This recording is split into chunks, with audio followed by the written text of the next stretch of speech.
that. So of course you're gonna backtrack. Yeah. All right, so Serena Williams making the news there. She'll get back in the news again, I'm sure. Let's move to something light. Let's go to Charlie Kirk. Just kidding. So Charlie Kirk, of course, killed, was that like 2 weeks ago, September 10? So several weeks ago. We got this interesting story, opinion piece on MSNBC. Why attempts to venerate Charlie Kirk are rubbing black Christians the wrong way. Since the Turning Point founder was shot dead Wednesday, there's been a segment of Christians categorizing him as a Christian martyr. Okay, so first of all, let's start with just saying, what is this person's opinion? What was this person's opinion about this? Well, this is Jarvis DeBerry, and I just want to be transparent. This is all my thought process is. This has nothing to do with you or anything. Jarvis DeBerry, he's a black guy. Okay. All right, he wrote it, and his opinion is essentially that Charlie Kirk should not be celebrated by some segments of Christianity. All right, but it's a racial aspect. Are you saying, black Christians have a problem with Charlie Kirk in terms of the way that he's being represented by quote unquote white Christians? Now, to me, that alone right there is inappropriate. All right, whether people are Christians or not, whatever, that's fine. But in terms of we're one body. If you're a Christian, you're one body. But he wants to separate it in race. He's a racial idolater. I'm not saying he's a terrible person. I don't know him personally, but just based on his writing, all right, it's a racial idolatry. Hey, white people that are Christians are trying to make Charlie Kirk seem like something that black people that are Christians don't think so. Yeah. I mean, unfortunately, we'll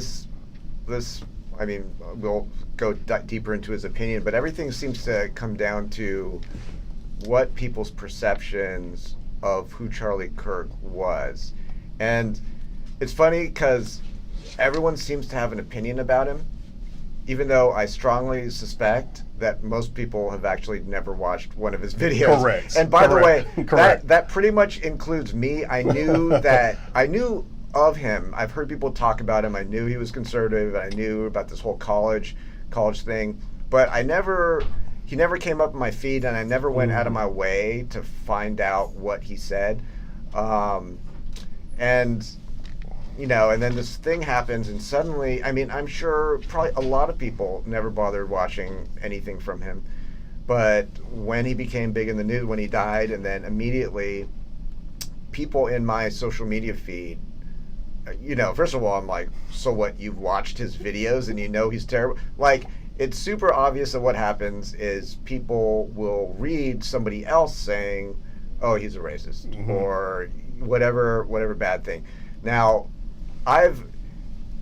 it's kind of crazy because I've never seen. It wasn't until he got shot that I actually saw videos of him. Yeah. So I had no idea, and I know that he must have. I don't know how, because I know he's been doing this for a long time and going to college campuses. I assume he has like hundreds of hours, if not thousands of hours of him talking. Yep. So I don't know. I can't say. I tell myself I actually do want to go and listen to it. I've listened to clips now that he's died and people are talking and people are saying no, he's not a racist or he's not homophobic or whatever. Here's some videos. And but who knows? Maybe they're cherry picking. There's just a lot to go through. But obviously, if it's true that he was a full-blown if he was racist, then yeah, it makes sense for black people to not be respectful of him. And so it kind of boils down to, well, I don't know, what was he? I don't know. Have you watched much or listened to much Charlie Kirk much? Full disclosure, I was a Charlie Kirk fan. Oh wow, I didn't know that. Okay. I followed him on social media. I listen to his podcast, every so often. Wow. His whole universe. Like, I wouldn't watching every day his podcast, but I would follow him and see, And this is, in my view, dude is not a racist whatsoever. You know what I'm saying? Dude was like, he loved black people. Now, the criticisms that this guy levies on him, like other people, it comes down to certain sound bites. New York Times a while back had to retract some stuff that they said about him, all right, because those were lies. But one of the things says, despite professing the same faith, black and white Protestant Christians in the United States often have near opposite views. This is what the main talking point. The Reverend Jamal Bryan, who pastors New Birth Missionary Baptist Church, says accused America and the media of trying to remix a life of racism, white supremacy that went forth unchecked. Bryan called out multiple things Kirk had done. Disparaged Supreme Court Justice Ketanji Brown Jackson. Let me stop there. Ketanji Brown, KJB or whatever, in terms of quote unquote disparage, Charlie Kirk was like, when she was being confirmed or whatnot, the senator asked her, I think it was Senator Blackburn, asked her specifically, can you define what a woman is? You know what KJB said? No, I can't. I'm not a biologist. Or you really? I mean, when you bring things like, dude, you're going on the Supreme Court. You went to a major law school, right? So is that disparaging? And it goes on to say, what else? Blast the Civil Rights Act. All right. Is this from the opinion piece? Yeah, this is from the opinion piece. Okay. Yeah, this is from the opinion piece. So, and blast the Civil Rights Act. There's many scholars, Thomas Sowell, among others, that argue that before the Civil Rights Act was passed, the black marriage rate in the United States was higher than it was after the Civil Rights Act, right? Numbers show that. So around 1960s is when the black marriage rate started to fall. So some people argue that the civil rights, these are arguments with scholars, whatever, right? That after the Civil Rights Act, that black people really, and Lyndon Baines Johnson, black people really started to have their families be decimated or whatnot for the social changes that were transpiring. And it goes on to say, declare King an undeserving of our nation's honor. Now, this is his perspective. Dr. King, he did great in terms of trying to get, segregation, all that out the way. But in terms of his personal life, according to the FBI, I mean, it was some scandalous things that King were involved in, sexually and otherwise. That's a fact in terms of the FBI and the government. Now, this is fair criticism to say this guy's a racist and whatever, and it just blows my mind. It irritates me. And Turning Point USA, they may sue some people for libel, because it's getting so bad in terms of the lies that are transpiring. Let's look at this article. He says, all right, so here's one about the civil rights. According to his own words, Kirk believed the Civil Rights Bill of 1964 was a mistake, and he called one of the bill's most prominent, Martin Luther King an awful person. He helped push the Great Replacement Theory. So then, of course, these are hyperlinked. And then, of course, so he believes Civil Rights Act bill was a mistake. And then, people will say, okay, what is, if we dig deeper in that? No, I don't want to dig deep into that. But definitely I've seen that before, right? But I also know how easy it is to take somebody out of context, right? For sure.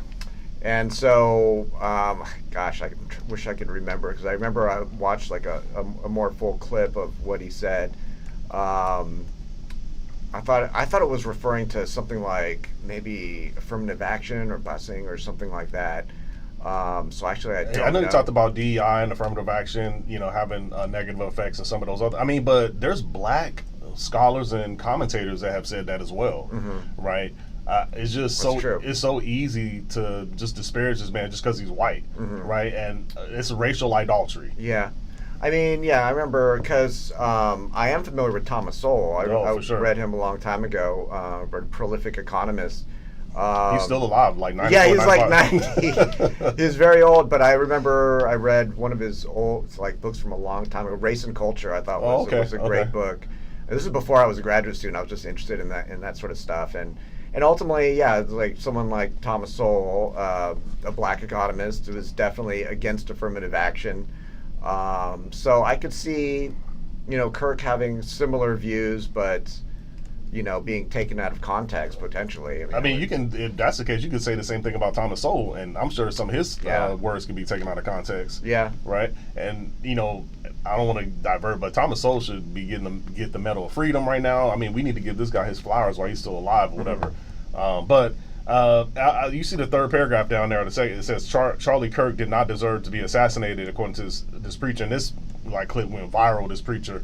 I'm gonna make a point, and this is not gonna be popular. It goes on to say, Howard Johnson Wesley, pastor of Alfred Baptist Church, preached Sunday, but I'm overwhelmed seeing that flags of the United States of America have staff calling this nation to honor and venerate a man who was an unapologetic racist and spent all of his life sowing seeds of division and hate into his land. Mm-hmm. So I watched that whole clip or whatever this man say this, but he said also the way you die should not change or justify the way you live. Mm-hmm. Right? This is what he's talking about in terms of Charlie Kirk. And it's irritating because this is a nation, this is a country, at least parts of it, that have statues of George Floyd, right? Mm-hmm. That when he was alive, he was not a great person, based on his record and everything like this, but people have made him a god, whatever. But Charlie Kirk, he's the worst person on earth. It irritates me because I follow Charlie Kirk. Mm-hmm. You know what I'm saying? I know his writings, I know what he talked about, and everything that they're saying is not true in terms of him being a racist and all that other stuff. I'll follow that guy. Yeah, it's. I mean, that's what it seems like. This is really coming down to. Can you see this? This writer says, "Why venerate a man who is an unapologetic racist?" I mean, that's really the key. Was he? And then, and I mean, I would love to. I mean, I have actually seen videos of people, chiming in. I've seen, social media people like. Even black social media people say, Charlie Kirk wasn't a racist, or I do need to watch those videos.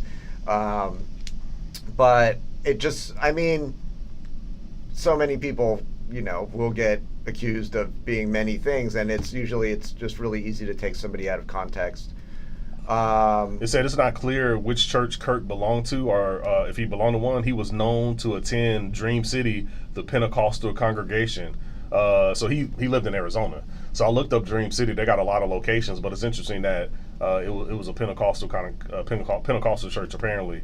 But despite professing the same faith, black and white Protestant Christians in the United States often have near opposite worldviews. So again, this writer, whatever this guy's name is, DeBerry, he's breaking it down by race, and it's always a racial issue, Albert, and that's the issue that I have.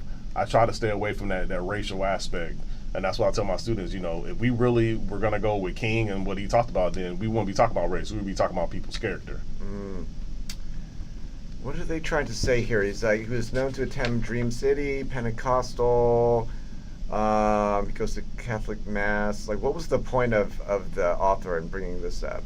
I guess they were saying when I was reading it, does he even have a church that he goes to? Yeah, that's what they're asking. It's like, does he even have a church that he goes to? It's not clear to which church Kirk belonged or if he belonged to one. So trying to make it seem like, can we really trust the fact that he was a Christian? Because he was a Christian. His wife, and I watched the service. I don't know if you watched the memorial service or whatever that they had in Arizona. I think it was like so many people, 80,000. It was a lot of people that went crazy. And she forgave the killer. And that was like, it was a good memorial, man. It was. If you haven't watched it, you can get on YouTube and check it out. But I'm not here to whatever people do is their business. Obviously, this is separate from the college and stuff. That's cool, but that was something to watch or whatever. Her stand up there and say, "Hey, I forgive the guy that killed my husband." That's kind of that's kind of crazy. That's very powerful stuff actually to be able to say that. And Erica Kirk, she's now the head of the Turning Point USA. She's the CEO or whatnot, but. Yeah, man. He touched a lot of lives, man. Black, white. Charlie Kirk gathered a bunch of black young people to, gave them clothes and stuff to be able to go to the White House and meet the president and stuff. So he worked with a lot of black commentators and things like this to put them on or whatnot in their endeavors. This dude was obviously everybody got their mistakes, whatever. We're human. He's not perfect, but the notion of how these people are saying he was is just now. When he died, all of a sudden he's Hitler apparently. Yeah. But when he's alive, nobody talks about him. So it's ridiculous. Like nobody even knows who's Charlie Kirk, but they get clout, they get a lot of probably donations and stuff. It's really about clout chasing in my view. It's when you get killed, there's two reasons that from a purely political strategy point of view, one, Democrats or people on the left look bad because one of their people, of course, they want to say that, his killer was not of them, but definitely they'll look bad if somebody kills somebody who's considered good. And then also because Charlie Kirk has become a martyr, definitely people sort of rallied around him. He's more famous now that he's dead. It's a very common pattern, and I see people saying, you know, Charlie would want this, Charlie would want that. So they're really invoking his name, and so he's definitely become a martyr, and that's powerful stuff. And I could see that they want to diffuse that to try to, you know, cast doubt as to, you know, who was this person and whatever, because you know, maybe in a way he will be more powerful now that he's died. Reminds me of Star Wars when Obi-Wan says, "Strike me down now, and I'll become more powerful than you could ever imagine." I need to get into Star Wars. I don't get into Star Wars. Maybe I need to get into that. Definitely, I've seen, because as somebody who really I only knew of him, I probably watched him give like a speech, and I probably got bored because, as far as I could tell, he seemed just like a mainstream Republican. Yeah, like, exactly. So I'd be like, okay, so whatever. But they called him. They're calling him a radical Republican. Like Charlie Kirk was the most conservative Republican. Like this dude was like straight down the middle. You know, he liked Trump or whatever, but he was nowhere near you know, it more radical than like a Steve Bannon or, you know, anything like that. I mean, you know, I'm not saying Steve Bannon's a terrible person, but my point is that this dude was like straight down the middle Republican. That's crazy. They're calling this guy a radical. No, dude, I'm watching. I used to think all the time, I'm like, this dude is super chill. He's like, he's no way gonna, you know. And I have watched like a handful of his videos where he's talking to people on college campuses. Yeah. And I've only watched maybe about 10 minutes worth because people would post it on Twitter or something. Yeah. But I actually, from those, I could see how good he was. And what really struck me is his ability to talk to people, and really just have this really nice demeanor, very polite, and can talk back and forth with people, be really engaging. And that's what it's about, man. We're human beings. We should be able to talk regardless of our differences. And now Steven Crowder has taken on that mantle. Going louder with Crowder, he's going to college campuses now. Yeah, you know what? I was about to say, because in my social media feed, I mean, it was full of people saying, you know, good riddance, whatever. Oh my! And I unfollow those people because I can't agree with people liking murder. I wanted to start typing stuff, but I didn't. But what I wanted to type, and my prediction. Here's my prediction. Whoever replaces Charlie Kirk, they will hate more. For a variety of reasons. I mean, one is that he could be replaced by somebody who is actually more extreme than him. I wouldn't be surprised because people are energized and pissed off. And honestly, I would imagine just watching his demeanor and being able to talk to people and still be level-headed and seem to be fairly compassionate and understanding. I think that's when I saw maybe 10 minutes worth of him just talking to random people. That's what struck me as this guy is super talented. It's like, that's not giving speeches, but him just talking to people. That's Albert. It's touching your heart, man. You can watch that like, man, this guy's a good person, man. It's obvious. I followed Charlie, man, and I cried, to be honest with you. This is total transparent because I was like, man, you know, you lost a good person, man, you know, to hate or whatever. And to say that Charlie's the one spewing hate, that's ridiculous. Yeah, I mean, it's, if I would have to guess, I would guess, like, as social media usually does, they try to paint people in the worst possible light. That's what social media does with everybody. Really, on both sides, everyone, you know, takes stuff out of context. And then this is particularly extreme because people, you know, loved him so much. And I think he's a threat to the left and Democrats because he seemed to be so effective, right? With young people, for sure. Yeah, he was good at what he did, and then now that he's dead, he'll continue having an effect, and so, you know, it's easy to just say he was a terrible person and then move on.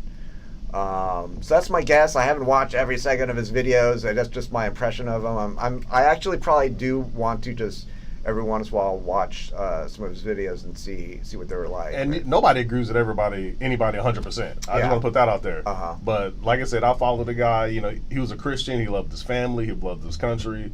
And you know, it was unfortunate, man. It's an unfortunate, but everything works together for those who love Christ. Some people would say, but his family, his daughter, his kids, his wife, they're good people, man. Erica Kirk, man, keep your eyes on her, man. She used to be, I think she has a doctorate. She used to play basketball in college. Really? Yeah, she was a point guard in college. Yeah. Yeah. So let's talk about what's ahead now. I mean, like, what are they going to try to do? Okay, so now, all right, Charlie Kirk's gone. Who is going to take over? I mean, Erica Kirk, I mean, she's taken over sort of control, but who's going to be the point person? Who's going to be the person out there talking to people and doing everything that Charlie Kirk did? Man, it's hard to say, to be honest. It's hard to say. I know Steven Crowder's, he had to put a bulletproof vest on and go back doing his Change My Mind on college campuses. A couple of days ago, you might want to go check this out online. There was a couple of guys that went out to Tennessee State University to do a Change My Mind type of deal. Charlie Kirk, 30 minutes, they got ran off of campus by the students. They were taking their stuff and everything, and it was bad. Check that out. So, but it's hard to say. I know what's that guy? I don't trust him or whatever. He works for the Daily Wire. I forget his name. Ben Shapiro. Ben Shapiro. He's saying he's going to take up the mantle, but I don't know. That might be. Well, Shapiro, I've watched him a lot for a long time, because I remember the days he used to actually go to college campuses. I remember a time, I think I was like trying to listen live, because what happened was he was at a college somewhere in California, one of the Cal States, and the building, what was it? There was a huge mob, and they were trying to not let people in, and then they actually ended up sneaking into the building. But then they had to like hide in there, and then they had to like sneak out because there was like an angry mob outside. Just to hear somebody talk. I mean, because they didn't want the person to talk. Ben Shapiro, I don't trust Ben Shapiro, but anyway. Yeah, Ben Shapiro. Yeah, he kind of does something similar, but yeah, I don't think. Just from their demeanors are different. I'm not sure about their policies, but definitely their demeanors are different, and. You can't replace Charlie Kirk, to be honest. I know Erica Kirk said that the university tours are going to continue, so they still are doing it. But we got to watch and see who's going to take that mantle, because I don't see anybody off top right now who's going to replace that. I mean, I hope that some wannabe just doesn't step up, because that would just be super cringe. Yeah. Like trying to pretend, trying to act like it's got to happen organically. Of course, yeah. You know, They've really got to start sending out people, and then just trial and error, see who's good. But of course, this is made more complex by the fact that now security's got to be ramped up, and really the biggest impact this may have. I mean, institutions with a lot of resources, they can get the security, and they can do the shows. Steven Crowder, he's a big guy, he can do that. I think who really gets hurt are the smaller voices who say, you know, maybe the local Republican chapter or Democratic chapter, and they want to do a speech, and they're like, no, it's too risky. Yeah. And then those people, and they don't have the money to get security, and so the school says, no, we won't allow you to do it. And then this will be, there won't be any small time people starting from the ground up. It'll just be these big institutions. That's what I'm worried about. I like the idea of basically a small groups of students, regardless of whatever party. Yeah, for sure. Even third party and stuff like that. It's nice. Just a free speech or whatever. At a college campus to be able to do this stuff. And so, you know, I hope they can continue to do it, but we'll just have to see. That's a great point, man. That's a real good point. Yeah.